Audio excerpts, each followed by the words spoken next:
Hi అండి అందరికీ. శ్రావణ మాసం వచ్చేసింది కదా! అమ్మవారికి ఏం ప్రసాదం చేయాలని ఆలోచిస్తున్నారా? అయితే ఒక్కసారి సేమియా కీసర్ ట్రై చేసేయండి. ఒక ప్యాన్ తీసుకొని అందులో గీ వేసుకొని డ్రై ఫ్రూట్స్‌ని ఫ్రై చేసుకోవాలి. ఫ్రై చేసుకున్న డ్రై ఫ్రూట్స్‌ని ఒక పక్కకు తీసుకొని అదే ప్యాన్‌లో కొంచెం గీ వేసుకొని ఒక కప్పు సేమియాని ఫ్రై చేసుకోవాలి. సేమియాని ఎప్పుడైనా సిమ్‌లో ఉంచే ఫ్రై చేసుకోవాలండి. లేదంటే ఊరికనే మాడిపోతాయి. ఇక్కడ వీడియోలో చూపిస్తున్న విధంగా కలర్ మారే వరకు వేపుకున్న తర్వాత సేమియాని పక్కకు తీసుకొని అదే ప్యాన్లో సేమియాకి 2 కప్పుల వాటర్ లేదా 2.5 కప్పుల వాటర్ అనేది బాగా సాఫ్ట్గా ఉడకాలంటే 2 కప్పుల వాటర్ వేసుకొని వాటర్ మరిగేటప్పుడే ఇలాచీలను దంచి వేసుకోవాలి.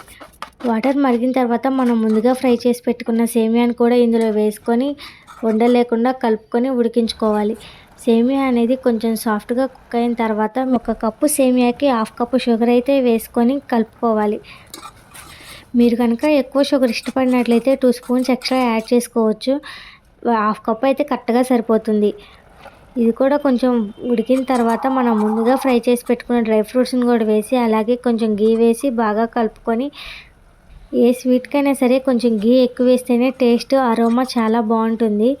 సేమియా అనేది దగ్గర పడిన తర్వాత మీకు నచ్చితే ఫుడ్ కలర్ వేసుకోవాలి.